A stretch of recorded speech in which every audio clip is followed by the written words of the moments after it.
Flo acknowledged that the Supremes drank casually in nightclubs, even when they were performing. That was not unusual, she said. Mary, Diane, all of us had drinks before we went on stage or anytime we felt like it. But she was also aware that she was sinking into depression as it became increasingly obvious to her that an effort was underway to eject her from the group. Bird Gordy, Flo may drink too much, but guess what? You gamble too much. All these people, ex-Motown people, wondering why they homeless right now. You're homeless because Bird Gordy lost all your motherfucking money at the casino. To be depressed and to drink with depression can cause a whole bunch of turmoil, especially when you are actually angered as I was towards Barry. And I just began to lose all respect for him because I'll never forget how he used to sit in the audience with his sunglasses on. And he had his hair and that conch, she didn't say conch, she said process, straightened. And he just didn't look like what he was supposed to be. And I just didn't have any respect for him at all. And I still don't. And Berry Gordy knows that. That's why he saw Flo as an enemy that he needed to destroy. Because she was not the one. Woman at that. You a woman and you not bowing to me? Bitch, I own you. If it wasn't for me, you wouldn't be here. That's his mind. That's why he treat people the way he do. What? Flo's anger at Gordy and his effort to push her out of the group she had founded causes her to push her drinking and her aggressive behavior to a new level. Murray Wilson wrote, Diane and I could drink without suffering any ill effects, but Flo's tolerance for alcohol was almost nil. After just one beer, she would be unsteady. Any more than that, and she was clearly intoxicated. And on Flo's last night performing as a Supreme, she recalled, at this particular incident at the Flamingo in Las Vegas, I had me a few drinks. And they kept calling me fat so much until I went on stage and I poked my stomach out as far as I could. Alcohol had undoubtedly clouded Flo's judgment, and this time it would seem that she'd had gone too far, giving Gordy the excuse he'd been looking for to cut her out of the group. Gordy called me up the next morning and he said, "You're fired." Although to some extent, Flo may have brought on the expulsion herself, the effect on her was crushing. Being kicked out of the Supreme stole her spirit and stole her energy.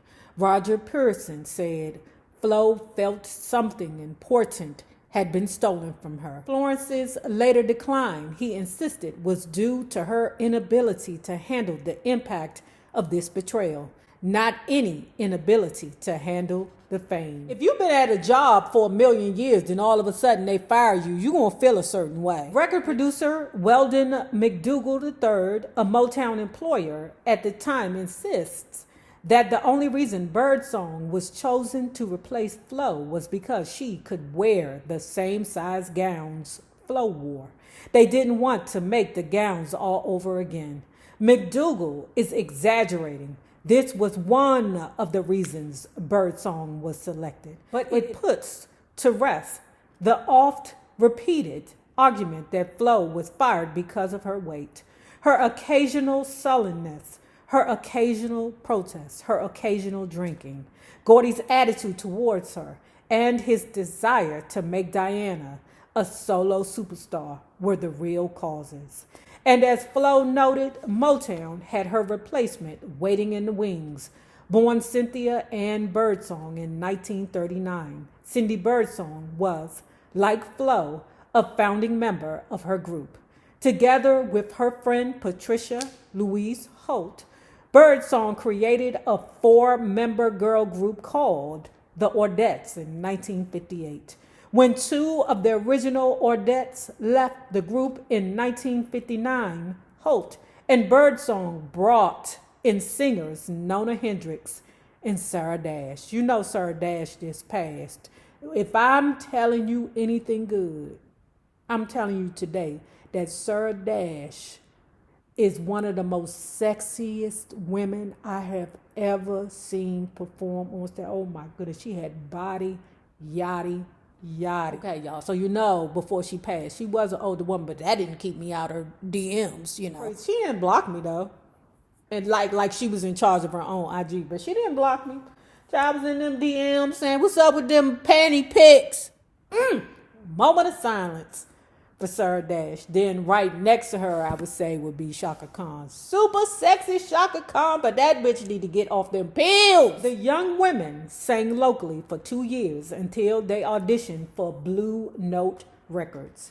After they signed with Blue Note, they changed their name and spent another 2 years singing before they started producing hits. Alfred Lyon, president of Blue Note, had been about to reject the group because he didn't think Holt, the lead singer, was pretty enough to carry the group to stardom. It is admirable that Patti LaBelle didn't let what people said about her turn her into something else. Yeah, she got her nose done, but so did Stephanie Mills. And pretty much they stayed the same from that point on. And she might have got like a facelift or something like that, but she did not change her look. He changed his mind though when Holt opened her mouth and the voice of a torch diva came out. A voice very much like Flo's. Disliking the name Ordettes, he signed them to his label on the condition that the name of the group be changed to the Bluebells. He also decided to conquer what he perceived as Holt's appearance problem by changing her name to Patti LaBelle. Patti the Beautiful. Lyon had to alter his course slightly when he started hearing unpleasant words from the manager of the group that was already named Bluebells. So he changed the name of the group to Patti LaBelle and the Bluebells. Patti LaBelle and the Bluebells remained more tied to their African American roots than did the Supremes and scored hits with I Sold My Heart to the Junk Man and Down the Aisle. The group then moved to Atlantic Records in 1966 and anticipated Diana Ross's role in The Wiz by recording a hit version of Somewhere the Rainbow. Why? Not until I'm reading this book did I realize that Flo and Patti LaBelle shared the same horse-ish situation, not at the same time. But they can both speak on the same horse-ish situation with Otis Williams. Why am I not putting two and two together? Flo's former boyfriend. Their conflicting tour schedules caused Williams and Labelle to eventually break their engagement, just as similar factors had broken up Williams and Flo. What? Otis Williams had a fucking wife or a girlfriend or something. But I don't know what he's talking about with this. Their conflicting tour schedules caused William and Labelle to eventually break their engagement, just as similar factors had broken up Williams and Flo. Labelle suffered another blow when Birdsong left the group to take Flo's place in the Supremes, just as Wilson and Birdsong of the New Supremes were hurt shortly thereafter when Diana Ross left for solo stardom. Pause. That's a fucking lie. Okay, Patti LaBelle can be hurt, but when I watched Sarah Dash interview, she said the bitch couldn't sing anyway. She ain't heard nothing. We did better without her. So, I mean, what's his name? Peter Benjaminson. Thank you for being kind, but bullshit the baker. Sarah Dash said the bitch couldn't sing anyway. The coincidences just kept on coming until Patti LaBelle left the group to begin her long-running, successful solo career. Motown's official announcement said that Flo had left the group owing to exhaustion and a desire to settle down. For Flo, being stripped of her identity as the Supreme was of totemic importance. It has been disputed who thought up the name Supremes, Flo said. But I chose the name Supremes, and Berry Gordy took the name from me. Girl, that's what he do. That's what that nigga do. The only group that he allowed to keep their names were the four tops, because they were four tops before they got to him. And from what I understand, the Temptations. All the rest of you niggas. Motown's agreement stipulated that Flo, who had founded the Supremes and chosen its name, would not be allowed to use the name to help her own career. The agreement also said she would not receive any further royalties from Motown, even on hits she already had recorded.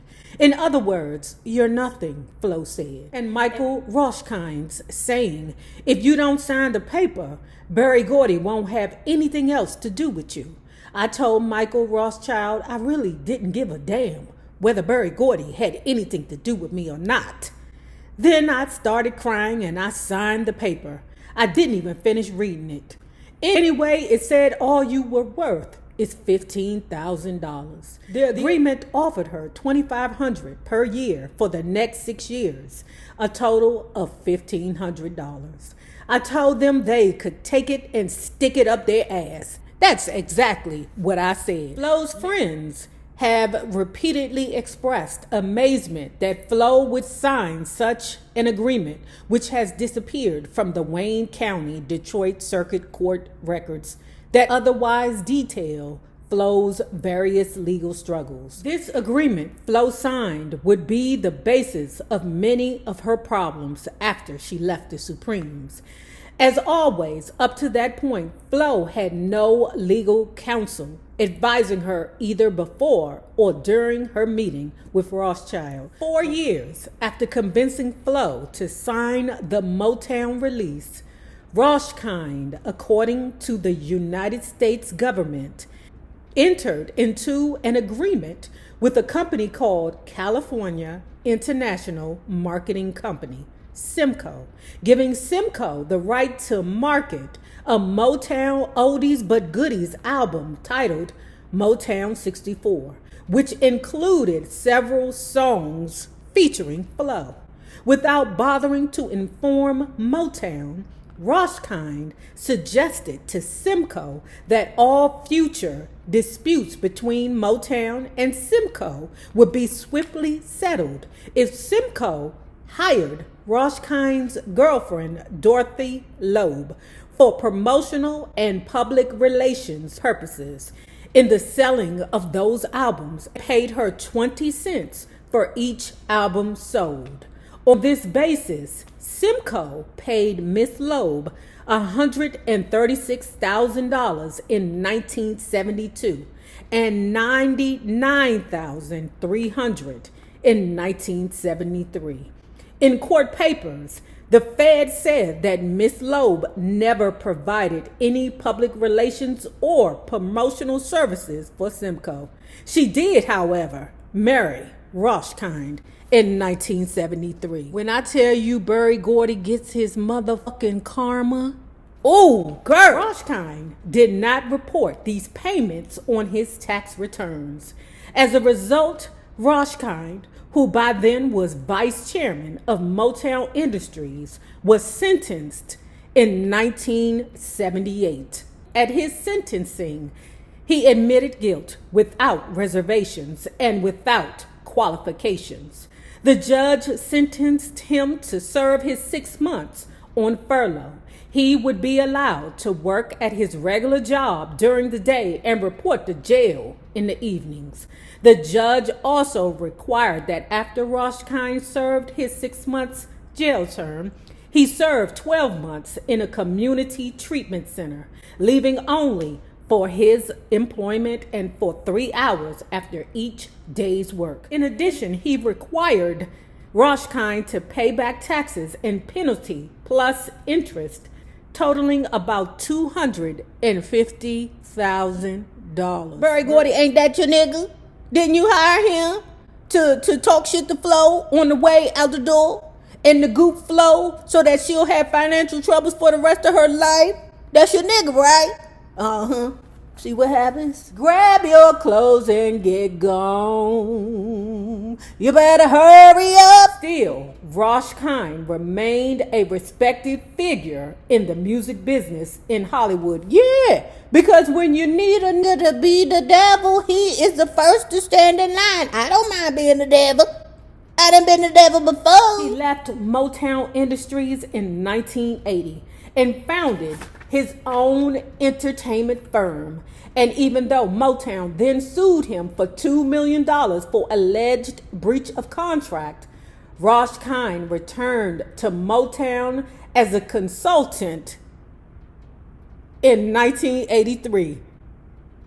As Flo would say, on and on. Ooh, is this alive? Motown and Rosh Kine apparently tried to sweeten the deal Flo made with Rosh Kine in 1967 by buying her a Cadillac, a plum rose El Dorado. At approximately the same time, the car was paid for. Cash, Flo said. But I didn't pay for it. I don't know who paid for it. The only person I could think of that paid for the car was Motown. We even asked the dealer, and he wouldn't tell. Yeah, that sounds like something Berry Gordy would do. You know, yeah, I done stole $72 million from you, so I'm going to buy you this car that's worth like $7,000. We're going to start talking about the legalities of Florence Ballard versus Motown, okay? I don't want to spend a lot of time explaining the specifics, because this part of the book is quite litigious, and I don't have my whole life trying to explain it to you guys or try to comprehend it myself, because it's a lot. It really is. And it was one of my commenters that said that they had to keep putting the book down because it was parts where they couldn't get through. I would imagine this would be it, because some of the parts related to Florence Ballard versus Motown versus the attorneys that she hired to sue Motown was just plain outrageous and ridiculous. But I'll touch on them. I'm not going to spend a lot of time on them because the shit is crazy, y'all. Motown made its first move 1 month later by giving Bond, that would be Florence Ballard's attorney, the $75,689 that was being held by Motown in a joint Motown-Ballard account at Bank of the Commonwealth. On Bond's advice, Florence signed paperwork creating TMI, Talent Management Inc., to run her future career with Bond as president and treasurer. Bond immediately spent $5,000 of her money for talent management stock for himself. Baby, that's not all Bond did. When I tell you Bond stole so much money from Flo, it's ridiculous. Motown's position was that it would not pay Flo anything other than the original $15,000, causing Bond to testify in a deposition related to the case that Motown was treating her like a vassal. He described their position as, "We don't owe you anything. We have paid you for what you have done up to now. That is the end." The obvious alternative was for Flo to sue Motown, as Bond had originally suggested. But another factor was in play now, involving an ace that Motown had been storing up its sleeve. Bond came back and told me, Flo said, well, look, if I take it to court, Berry Gordy's going to say that you drink. Okay, pause. Berry Gordy gamble. What the hell is the problem? Okay, well, if I was drinking, it was because I knew that the Berry Gordy was around here gambling up all my motherfucking money.